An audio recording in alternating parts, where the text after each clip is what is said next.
Lost the soundboard again. Come on, OBS. We're still on OBS. Oh, or Yeah, is, it all runs through OBS. Now we're back. Now we're here. Did you get it? Yeah. Okay. We're going then. I know it was wrong. Okay, cool. As soon as you said there was no sound. Okay. I'll start over on that part. A Lovely Pause is a local nonprofit created to provide community education, awareness, coping skills, support to people with PTSD and other trauma-related disorders. This month, subscribers to our newsletter, The Pause, will receive free Relationship Goals Worksheet. Use our worksheet to keep up with what you learn on Therapy Thursday this month and make future goals with our relationship bucket list. Visit us online at alovelypause.com, on Facebook, Instagram, and YouTube.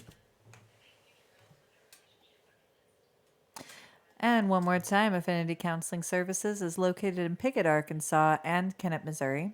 We have 3 therapists on staff at our office and are taking new clients. And if you would like to join our waiting list, you can find it at counselingwithaffinity, AFFINITY.com, or you can call us at 870-324-5122 or at our Missouri location, 573-840-0440.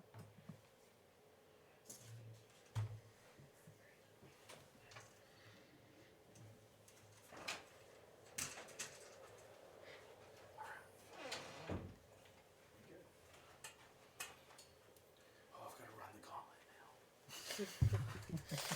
Where's the stand? I think it's still in there. We are about to begin. Stay tuned. It's going to be a good one. Today we were talking about our growing your relationship, growing in your love, and our topic today is communicating to nourish, not harm. We're talking about communication styles. Oh, the title is Be the Rain, not the Thunder. So communicate to nourish, not harm. All right. Let's do Communication styles and conflict styles. All right, I think we're ready.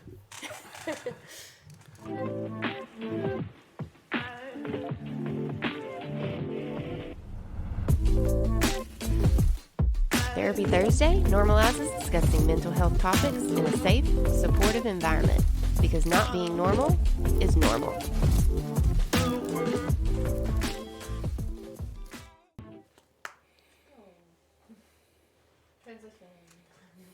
Oh, okay. Oh, we're good? Oh, I was still how that was going. I was paying attention to what was in front of me that's on a I see. delay. That's my fault. Oh, I look. was not watching you, Kindred. My bad. Me either. Welcome, everyone, to Therapy Thursday, our weekly installment here at Affinity Counseling Services, where we talk about different mental health topics from a personal and professional perspective. My name is Matthew Yount, lead therapist and now president, again, at Affinity Counseling. I forget what I am half the time, to my right. We still do all the same things. We still do all the things. It's The still title all doesn't the really stuff. matter. Does it matter? The legal title is just that exactly. that. Exactly. It's just the legal title. For legal purposes, this is the title. This is my wife, Vice President of Affinity and President of A Lovely Pause.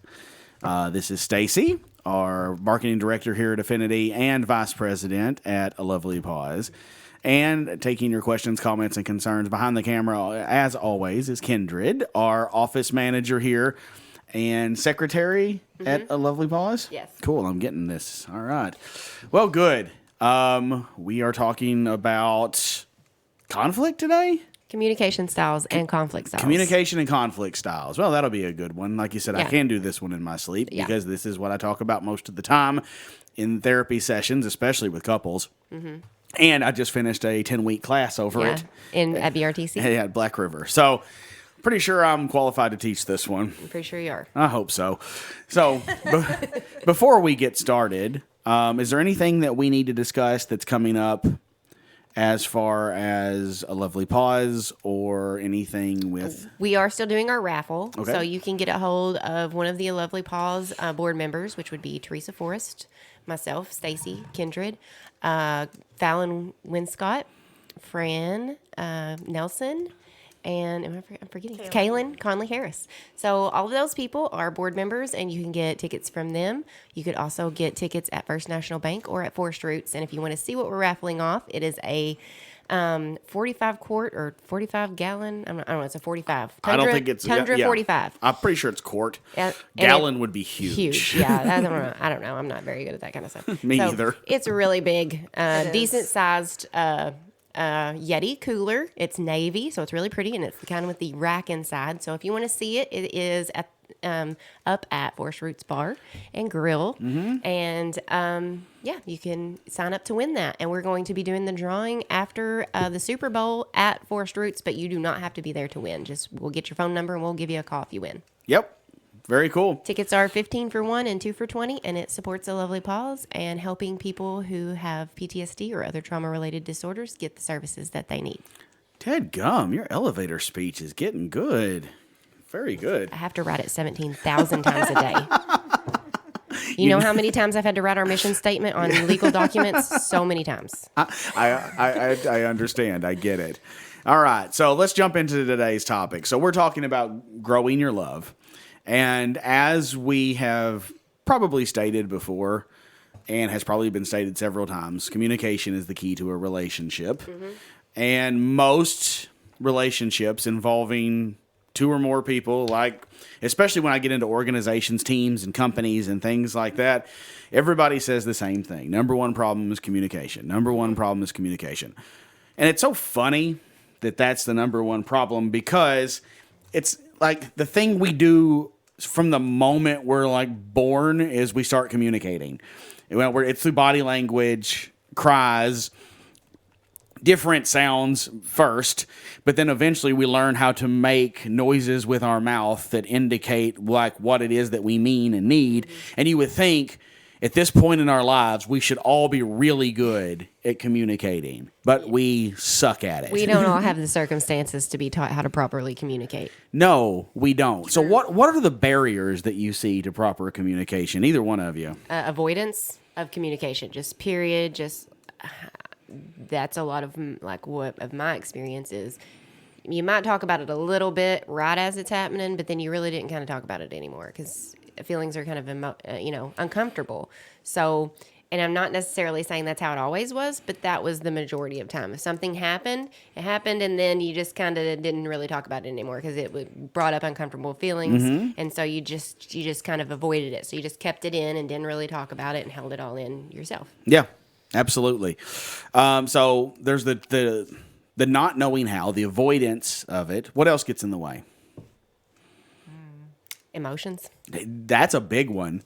And because we don't communicate those very well. In fact, we're taught to suppress them most of the time. Yeah, so then like in my instance, for me, it was always I would hold those emotions in and not communicate them.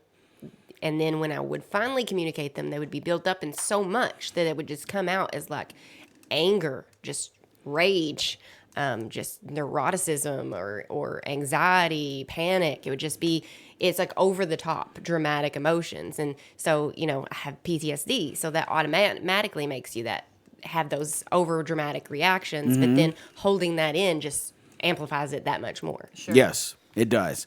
So I think another thing that gets in the way is a lot of times the actual meaning that we have behind words. Because for sure.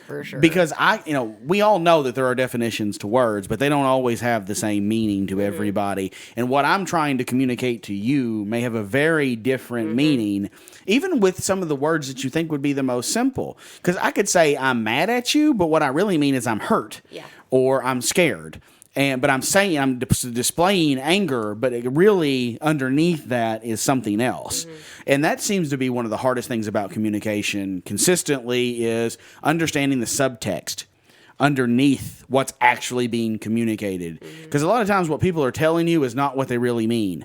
Or there's meaning underneath there that they're trying to indicate to you, but they're not coming right out and saying it. So they're expecting you to pick up that meaning that's underneath, and then you're supposed to respond to that. For me, the one of the biggest words that comes to me is the word truth. Yeah. So what do you mean by that? So like your truth. Well, people are like, oh, well, your truth. What is your truth? But as somebody who has, that really makes me want to hit somebody. I know you do. And just because, and the reason it's so triggering for me is because a lot of my life I didn't know what that was. I was masking or trying to be like everyone else to the point that I did not have my own personality. I did not know my favorite color. I think we've had this conversation before in certain aspects, but like, when you're trying to fit into the point so hard, and when you to the point and you feel so alienated to the point that you're just taking on other people's personalities and opinions and emotions as your own, you lose yourself. You have Yes. no idea who you are. And when you've been used for so long by people in various ways, you become like an item. You're a thing, not a person. Yeah. So whenever you go to therapy, one of the most liberating things you can do is recognize that you have your own truth, that your feelings are valid, and how you felt in that instant is valid, and that the things that happened to you weren't just, you didn't deserve that. There were things that happened to you out of your control that were horrible, or made you feel bad. That's not who you are. You are not an item.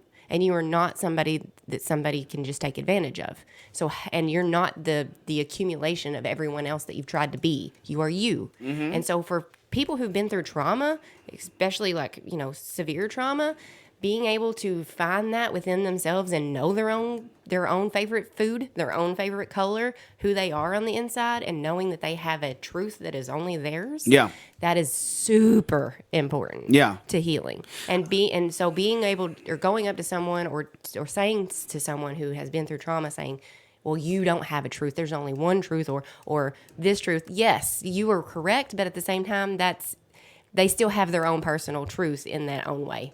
I get what you're saying, and that's where the difficulty comes in with communication. Yes. Is some people want to have hard and fast meanings to certain words, Yes. while other people play more loose with the ideas that are behind words. Yes. And that makes it really difficult to communicate. Then you also get into different conflict styles. You get people that are more avoidant, people that are accommodating, collaborating, like looking for win-wins, people that compete, and then you get into people that compromise. And then we all kind of use different various forms of those styles in different circumstances, but we all kind of have this one style that we typically fall back on. Yeah. So if my style does not necessarily match your style, if I'm someone who wants to collaborate but you want to avoid, that's going to be really hard for us to have a communication because you don't want to talk about the conflict thing. So I can't work with you if you're not willing to communicate about it. Right. So we get our own things that get in the way of our ability to adequately communicate with another person. So, go ahead. I just want to say that I just think that this is like you said, you do this a lot in therapy. And a lot of people think you have to have something wrong with you or some type of trauma or issue to go to therapy or some type of mental illness.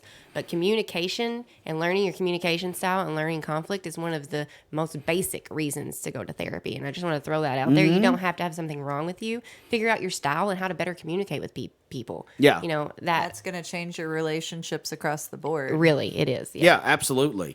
Because when you know someone else's style, you can learn how to better communicate with them. Yes. And if you know your own style, you know what to look out for as your strengths and weaknesses. Yes. So let's talk about what the topic is on today, though. Communicating to nourish, not to harm. Yes. So you're the one that came up with the topic. What is it that you look at as far as communication that would be nourishing? Well, so I'm actually listening to a lecture from I don't remember the doctor's name that's teaching the lecture right now, but on Audible. I'm actually listening to a lecture on argumentation. And he's talking about how argumentation is seen as, a negative thing. You don't want to have an argument, but that's not necessarily true because what if nobody argued? Like, how would you get close with people? We all have different thoughts and different perspectives. How would we even come, we can come to a compromise, like he's saying, and try to make things even better by arguments. So it's not the argument that's necessarily negative. It is the way that you approach the argument that's negative. So if you're having an argument with someone, then you're solving problems. You're bonding in a way, especially if you can communicate well. If you're having a good communication, you're bonding in a way. You're learning somebody else's perspective. You're learning how, you know, that your perspective is not the only perspective, and you're given, you know, that much more ability to be aware of other people and how you come across. I mean, it's a whole learning situation. And so what I mean by nourish is like, you grow yourself, you grow your relationships, you grow your mental capacity and awareness. I mean, you grow so much just having a constructive argument. yes. And that is the difference. So when we get into talking, and that's why so many people avoid these kinds of conversations, right? Because like they're hard. It's hard to talk about something that you have a very different perspective on from the other person, especially if it's something that's got like heightened emotions attached to it.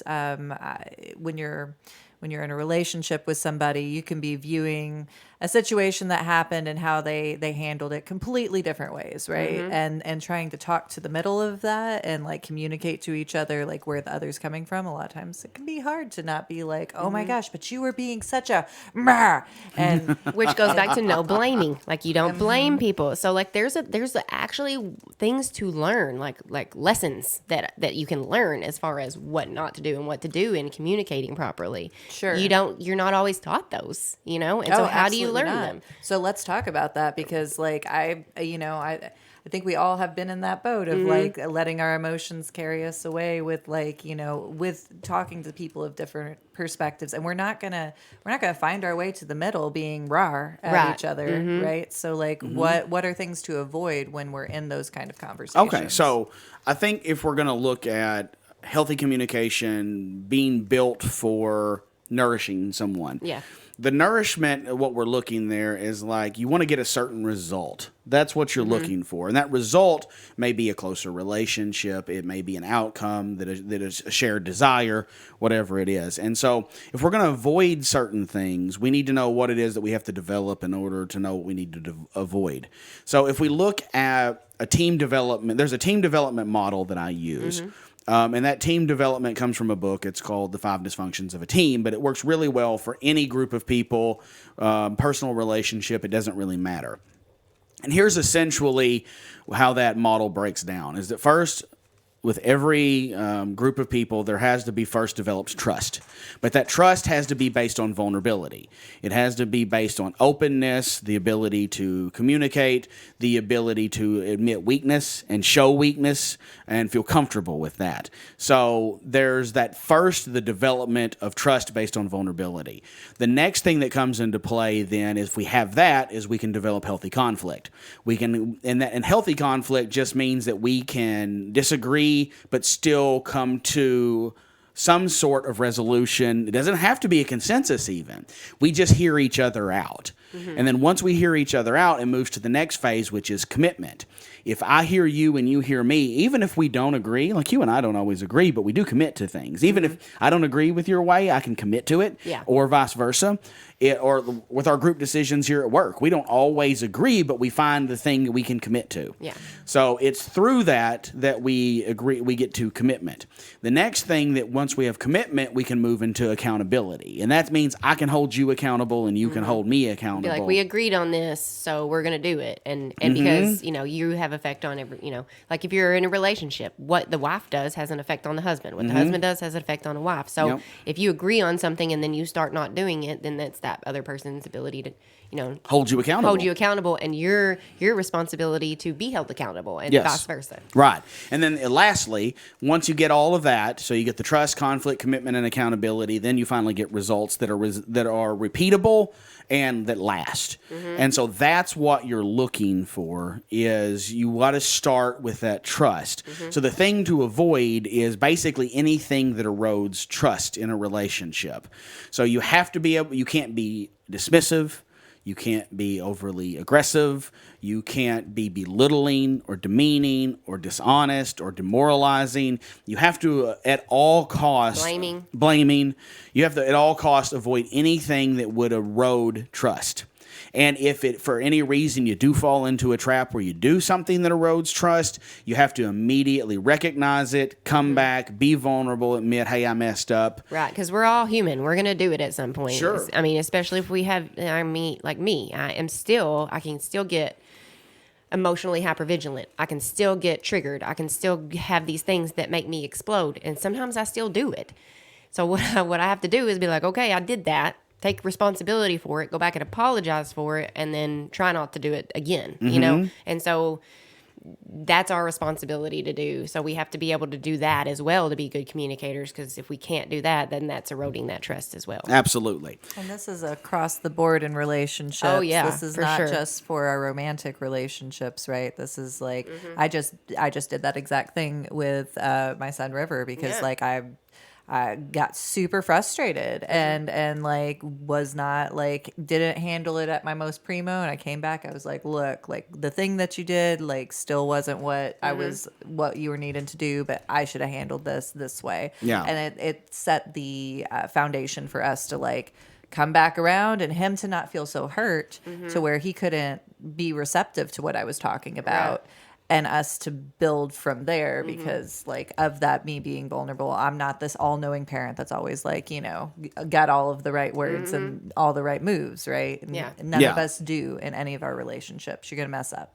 Absolutely. And actually, it is the act of messing up and seeking reconciliation Yes. through vulnerability that solidifies a relationship to be stronger. Yes, because then they trust you that even if you're going to mess up, you're not going to just be like, "Oh, I messed up," and just be like, "Oh, well, that's how it's going to be from now on." Or just not avoid or just not talk about it, and then you're left with like, "Well, that hurt my feelings and I don't know how to proceed in this situation." You know, I mean, it's communication, and it makes things easier for everyone if you know how to do it nourishingly. Because that's the truth, right? Like, because how we impact each other, like that's our truth. Like it truthfully hurt him how I handled something. Yeah. I was truthfully frustrated. We came together and like found some compromise in there by like really talking honestly about what Right. happened, and that set a stage for us to be able to find some resolutions that are going to stick better. And that helps him to know he can still come to his mom, and if something does happen, that you're going to still be there and be back and be like, "Hey, it shows nobody's perfect, for one, and you're not." I think a lot of times for me as a parent, I want to be like, "I'm the parent and I said so." But like, sometimes I do that, and sometimes Right. that's just how it's going to be because I said so.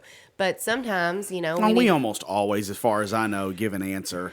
we like try- we always. sometimes I'll be like, "I said so," and he'll give I an answer, know. and I'll be like, "No, just because I said so." I know, Like, but we typically go back and say, "Okay, this is the reason why." yeah, we do most of the time do that. Sometimes I don't feel like I need to explain I myself. know. I get the same way too at times. But But we're that human. strengthens every relationship does. that you can have. Sure. As long as what you did initially to cause the harm was not too harmful. Yeah. I mean, there are some things that you're not going to come back from, but those are really rare. Right, and that, yeah. Most of the time, if you mess up, you come back, you genuinely apologize, and you recognize that here's what I did that was wrong, and here's how I plan on fixing that. Most people will let that go, and it strengthens the relationship. The best relationships are the ones where you can fight, argue, have disagreements, and you still like each other at the end of it. Yes. Yeah. And if we all think about our best relationships, that's the ones that we look at fondly, is the ones that we have those type of interactions with, yet we still like want to be around that person. Right. Well, it's like you have communications to the point where even if you do have an argument, you still like that person because you come out of it feeling like you've accomplished something, instead of feeling like you're not heard or understood. Yep. Agreed. Like you trust them enough to argue with them. Yes. Yes. Yes. I That is need to exactly trust it. you enough to argue with you. Yes, that is And- exactly it. Also, I trust you to tell me the truth and not just what I want to hear. Yeah. Yes. Like that is super valuable Yes. to me. And in my closest relationships, I want you to be somebody that I know isn't just going to be saying something because it's the pleasantry or Right. politeness. Like your deep relationships are going to say what's up for real. Yes. Right, because, like our communicating to nourish, not harm. If you're going to, I want somebody that I trust enough to be able to come and give me feedback so that I can be better, right? Or if I've hurt you and I don't know you or trust you, you can come to me and be like, "Hey, you know what I mean?" I want people to be able to be honest with me, and I've not always taken that the best way, and I've learned how to be more accepting of criticism and feedback from people, and how essential that is to my own personal growth, and being aware of those things. So. Yeah, absolutely. So I think the key is proper communication requires the development of trust first. And I know that's not easy. A lot of people have been through circumstances where they fear trust, they fear vulnerability, they fear connection with other people, and because of that fear, they keep themselves at a distance. But it's understandable. So that's what one thing therapy is for, is trying to understand where those hurts come from and work toward healing them so you can develop trusting relationships with other people. Can we go over the individual styles real quick so that, because Lovely Paws has a relationship goals worksheet, yeah. and everybody can write down their different styles on their worksheets. And Are you talking about like the different behavior styles? Yes, the different. okay. Yes. At least list them. Yeah, at we can. least I can list them yeah, for sure. and the conflict styles. So. Well, I just did the conflict styles. I went through all of those. I listed right. those. Can you go over, say them again, Sure. rotely? Yeah, I can do that. Okay. Everybody get your pencil and piece of paper ready. I'll wait. Or you can Okay. pause the video. Okay, there we Or go. I'll do it in the comments. Or Kendra will do it in the comments. There we That's go. great. Perfect. Okay. So the communications, we'll go with the behavior styles first. Yeah. So the behavior styles are first, there's an amiable style. There is, that amiable style is that friendly, peacemaker, wants everyone to get along, wants Yeah. to see the best in other people, hates drama. Then there is, and That's what I am at home. yes, that's what you are at home. Then there is the expressive style. That's somebody who's boisterous and doesn't have much of a filter. That's like you more when you're in your manic phases. Like super creative. Like last week, Therapy Thursday. Wants to put everything out there that they think and feel, wears their emotions on their sleeve, but is prone to personal attacks on people when they're upset. Yeah, that's an unhealthy me. Well, amiable people, they just tend to accommodate, but sabotage at the same time. There's good and bad on, Oh, on, yeah, for on sure. all the sides. All of them, yes. Yeah. Spoken like an amiable person. Yeah, Stacey's definitely an amiable, expressive. She's an amiable expressive for sure. Then there's your analytical types. They're your bottom line. It's about accuracy. That's how I am at work. Yeah, they want everything to be right, perfect, in order, and they're very. A lot of times they appear very emotionless, Direct. blunt, but exact is what they look for. And under stress, they just tend to shut down. You can Yes, be yes, those you're at very, times. Yeah, Yes, you're very. I would say you would probably be a amiable, logical. Yeah, amiable, analytical. Yeah. Yeah. And then there is, and you can be a combination of these styles, obviously. Yeah. At And then work, there's, Then there's the driver. That's the bottom line. Don't waste my time. We're getting things done. All I want to see is results. Don't fail type of thing. I'm a driver, analytical at work.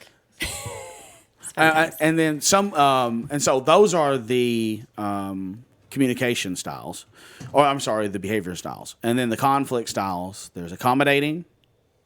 That's just like, I'll give you whatever you want. Right. Avoiding. There's avoiding. I don't want to deal with you. Compromising, which is like, we'll both give to get. There's the competing. I'm going to win and you're going to lose. Yep. And then there's the collaborating. We're all going to try to win here. Yeah. And so there's different times to use those styles, but that's a whole other podcast. So I think we're about out of time. So if you need work on these things in your own life, that's what therapy is for. We're here to help. You can reach out to us. Affinity Counseling Services, AFFINITY. You can reach us on Facebook, our Facebook page. You can contact us by phone, 870-324-5122 for Arkansas, or for Missouri, you can contact us at 573-840-0440, or sign up at counselingwithaffinity.com. So thank you very much for joining us, and we will see you next week. Bye. Yeah.